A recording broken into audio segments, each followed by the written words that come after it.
While vacationing on a cruise with his family, Count Dracula falls in love with the granddaughter of his enemy and is forced to defeat Abraham Van Helsing before he destroys all the monsters on Earth. Today we're going to recap the story of the movie, Hotel Transylvania 3, Summer Vacation, from 2018.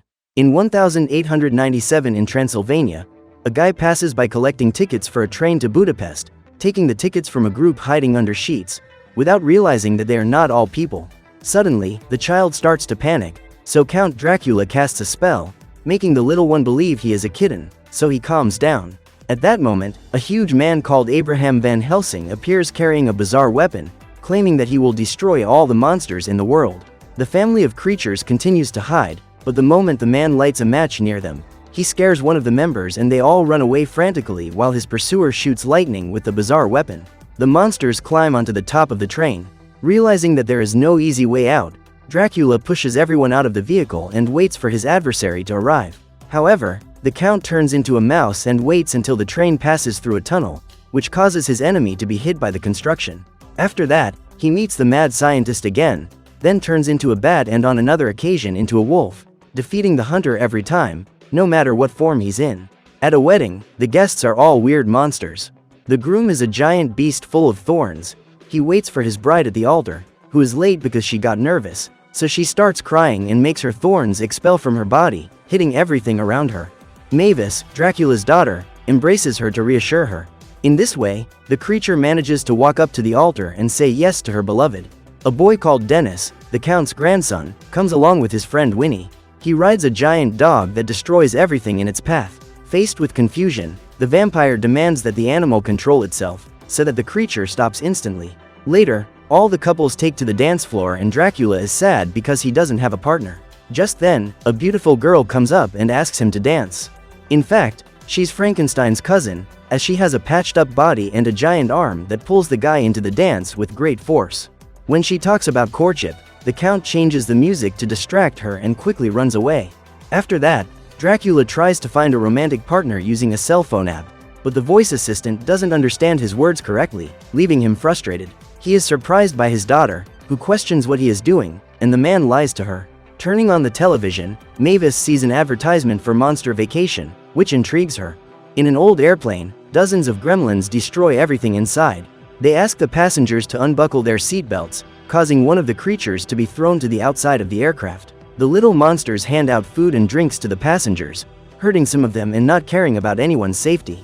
On the same flight, Dracula and his daughter argue with Grandpa. The girl wants to surprise her father, making him very anxious. Suddenly, the girl uses the automatic button on the plane to activate relaxation mode for the Count. Meanwhile, Dennis pretends to go to the toilet and finds the giant dog hiding behind the luggage. At the same time, the gremlins try to repair the plane, but end up destroying everything, causing it to crash at high speed into the sea. However, the pilots don't notice the tragedy because they're drinking coffee. In this way, the aircraft falls straight into the water and heads towards the Bermuda Triangle, where there is a huge chasm and ships stacked on top of each other. In a few seconds, the plane crashes into the cliff, leading all the passengers to head for a crevasse in the middle of the wreckage. When they enter the place, a bizarre fish greets them, inviting them to spend the vacations on a cruise. Mavis reveals to her father that her present is the vacation he hasn't had in a long time, since her mother perished. On board the ship, there are various strange creatures such as witches and a couple of wolves with dozens of puppies. Dennis disguises the giant dog in a detective's outfit, and even though he's still huge, the security guard lets them through the entrance. On the boat, there's an Olympic-sized swimming pool and food for everyone, as well as a spa. Even so, Dracula can't enjoy himself, because everything there looks too much like his hotel.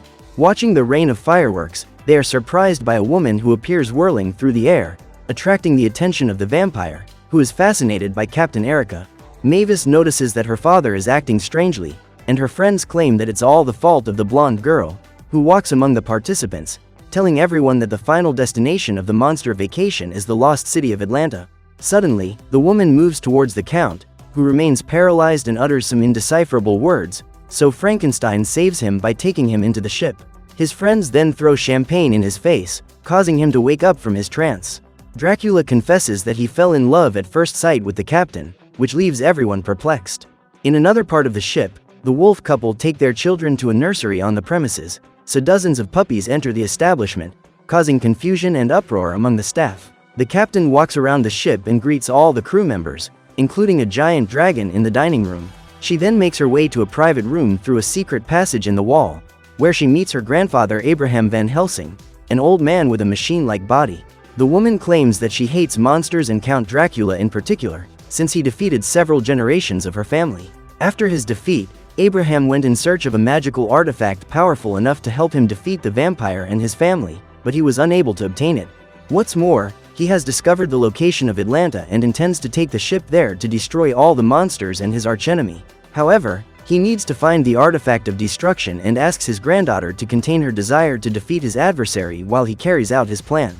As the vampire dances around the ship, Erica tries to hit him by firing a flare at him, but a creature that looks like a jelly appears in front of the crosshairs, receiving the blow. The jelly explodes at the same moment and pulls itself together after falling to the ground. The captain then unties the ropes from one of the lifeboats. She then tries to hit him with a heavy load from the ship, but hits the other creature once again, causing it to fall into the sea. When it hits the ship's propeller, the jelly is thrown back onto the deck, hitting Dracula full in the face, who doesn't care and continues dancing. Soon after, his friends tell him that the captain is approaching the group, prompting the vampire to hide in a lounge chair. The team is interrupted by Mavis, who invites everyone to play Monster Ball. Murray starts the game by throwing a ball that seems to have a life of its own. Everyone manages to rebound the shot. Frankenstein delivers a slash, causing the ball to be filled with flames. She moves towards the Count, who is preparing to attack, and hears Erica's voice, distracting him, so he receives a full blow from the flaming object. The woman approaches the audience and announces a stop for a dip in the sea, then everyone puts on their costumes. Diving into the water, they head towards a submerged volcano that is erupting. At the same time, Erica directs a fish-shaped submarine, chasing the crew without them knowing. Everyone has fun at the bottom of the sea. Mavis rides on a whale and Jonathan is dragged along with her, holding onto the giant creature's tail. As the captain watches the family from afar, she is momentarily charmed by the Count's antics, but returns to normal and fires several projectiles at him. However, the vampire accidentally dodges while playing with a stingray. After that, a school of fish similar to the woman's submarine heads towards her, drawing Dracula's attention. He embraces the submarine in order to take a photo, at which point Erica ducks and escapes by ejecting her body from the vehicle. Even so, part of her clothing ends up in the photograph, and Mavis notices the strange outfit in the landscape. As they emerge from the depths of the sea, Frankenstein and Murray hear the captain lamenting about not being able to capture the vampire in time, which makes them suspect that she has a love interest in him, so they rush to tell their friend the news. However, during the conversation with Dracula, Erica comes downstairs and hears everything, but continues on. The Count decides to ask her out, and despite stammering at the request, the woman accepts. Elsewhere on the ship, Puppy the giant dog sniffs out a mysterious scent to a secret passage that leads to the old scientist's hideout. Hearing the commotion at the door, Van Helsing waits for the invasion, but Dennis uses magic to stop his dog from approaching the room, pulling him back. During their date, the Count asks Erica her last name, and she distracts him by pointing at the moon. Taking advantage of the fact that the vampire isn't looking, she puts garlic in the food that has just arrived at the table, and he realizes that the food is adulterated, claiming that he has a garlic intolerance. But the condiment can't take his life, so his stomach starts to hurt. At the same time, Mavis finds all her friends and her son playing in a sandcastle on the beach. The monsters pretend that the Count is hiding inside the earthen structure, but Dennis ends up confessing to his mother that his grandfather has gone on a date.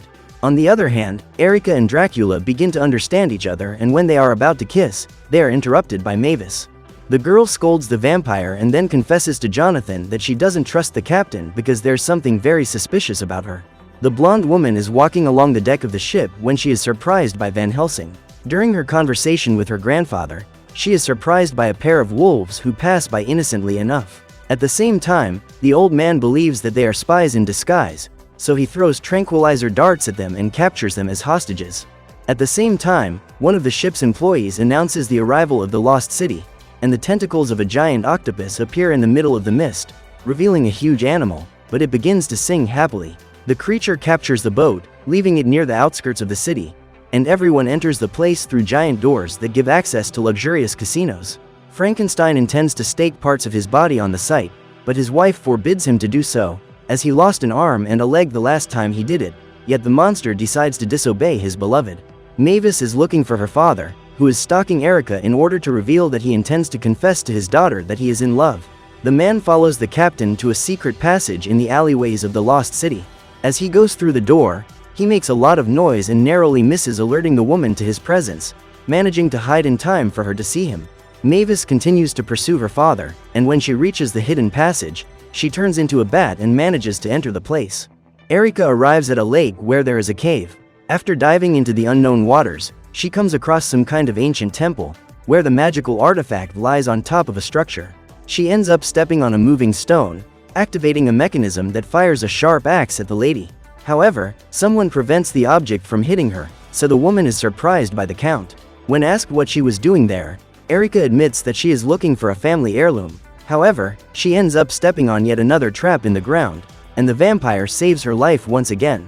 In this way, she walks to the top of the staircase, activating traps that fire various different weapons and flames, and even a giant ball of thorns tries to hit her. Yet the Count saves her from all the traps, taking each blow in his stride.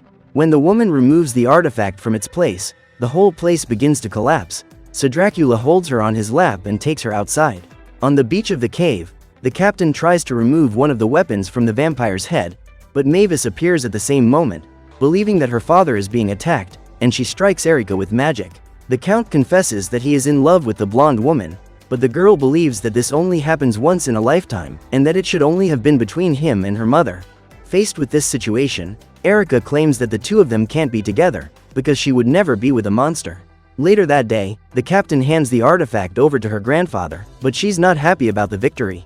Nevertheless, the man intends to throw a party to attract all the monsters so that he can destroy them all. Everyone is looking for the party venue and is surprised when a platform emerges from the sea.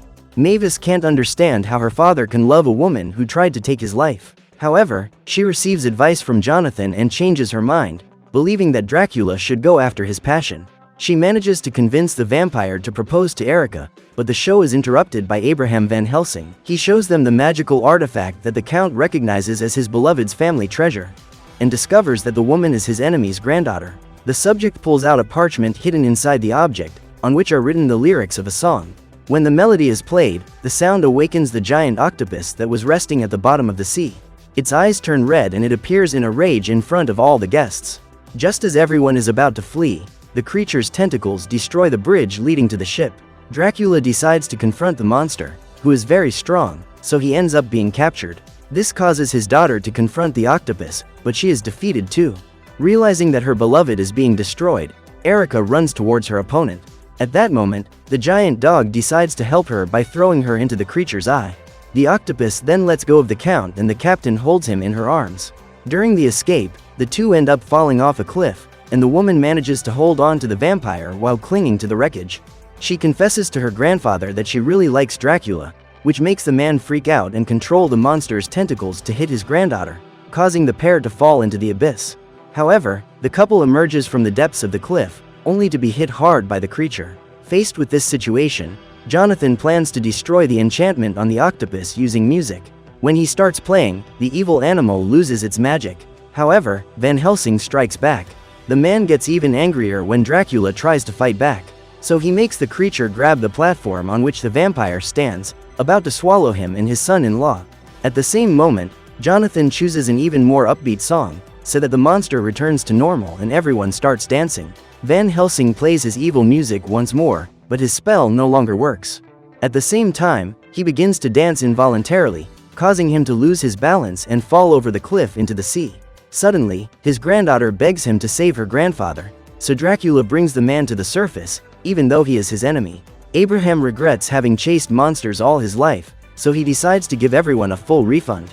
Later, the Count takes Erica to a more private place, where he asks her to marry him, leaving her paralyzed. As an audience emerges to watch the proposal, the woman finally manages to say yes, making everyone happy.